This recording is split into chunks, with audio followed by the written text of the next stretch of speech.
ऊर्जा महाशक्ति के रूप में भारत की बढ़ती क्षमता को प्रदर्शित करने के लक्ष्य के साथ ही शुरू हो गया है भारत ऊर्जा सप्ताह 2023, जिसका प्रधानमंत्री नरेंद्र मोदी ने बेंगलुरु में आज उद्घाटन किया। इस अवसर पर प्रधानमंत्री ने भारत की ग्रीन एनर्जी की सोच पर उठाए जा रहे कदमों को तो सामने रखा ही, और नए बजट में स्वच्छ ऊर्जा तकनीक को बढ़ावा देने के प्रावधानों का भी जिक्र किया। साथ ही प्रधानमंत्री ने E20 ईंधन की शुरुआत की, जिसमें पेट्रोल में 20% एथेनॉल का मिश्रण किया गया है। दुनिया में भारत 5वीं बड़ी अर्थव्यवस्था है, तेजी से बढ़ती आर्थिक महाशक्ति भी। देश में 60 करोड़ लोग रोज पेट्रोल पंप जाते हैं, यानी भारत की ऊर्जा खपत और भविष्य की जरूरत दोनों ही काफी बड़े पैमाने पर हैं। बेंगलुरु में ऊर्जा सप्ताह 2023 के उद्घाटन में प्रधानमंत्री ने वैश्विक नेताओं और प्रतिभागियों के सामने कार्बन उत्सर्जन को कम करने की दिशा में भारत के प्रयास, देश में आर्थिक सामाजिक विकास और बढ़ती हुई ऊर्जा जरूरतों को सिलसिलेवार ढंग से बताया। उन्होंने कहा कि ऊर्जा जरूरत को पूरा करने के लिए भारत एक 4 सूत्रीय रणनीति बनाकर काम कर रहा है। एनर्जी सेक्टर को लेकर भारत की स्ट्रेटेजी के 4 मेजर वर्टिकल्स हैं। पहला, डोमेस्टिक एक्सप्लोरेशन और प्रोडक्शन को बढ़ाना।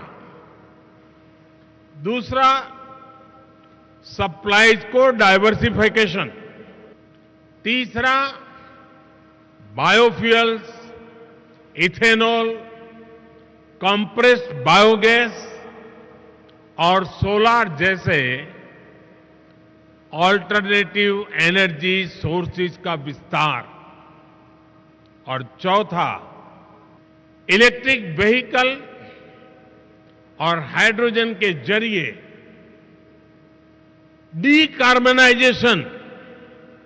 इन चारों ही दिशाओं में भारत तेजी से काम कर रहा है। देश में घरेलू स्तर पर ईंधन उत्पादन को बढ़ावा देने, प्राकृतिक गैस वितरण के इंफ्रा को तैयार करने, वैकल्पिक स्रोतों सोलर और पवन ऊर्जा का विस्तार करने और बायो हाइड्रो जैसी ऊर्जा को सबकी पहुंच में बनाने के लिए कई प्रयास किए जा रहे हैं।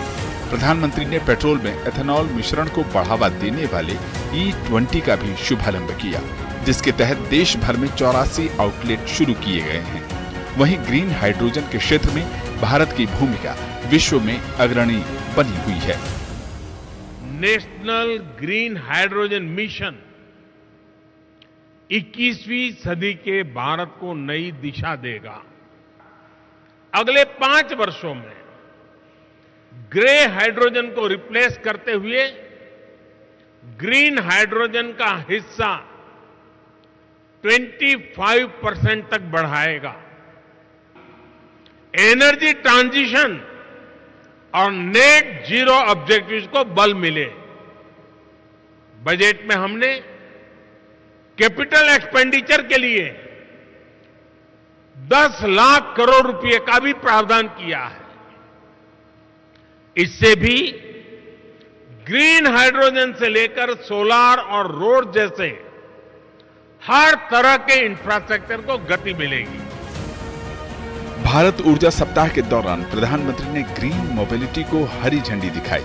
इस रैली में शिरकत करने वाले सभी वाहन हरित ऊर्जा चालित थे। वहीं उन्होंने अनबॉटल्ड पहल के तहत वर्दियां लॉन्च की। एक ड्रेस को बनाने में रिसाइकल की हुई लगभग 28 PET बोतलों और कपास का उपयोग किया गया है। सौर ऊर्जा को बढ़ावा देने के लिए एक और पहल, इंडोर सौर कुकिंग प्रणाली के ट्विन कुकटॉप मॉडल का भी प्रधानमंत्री ने लोकार्पण किया।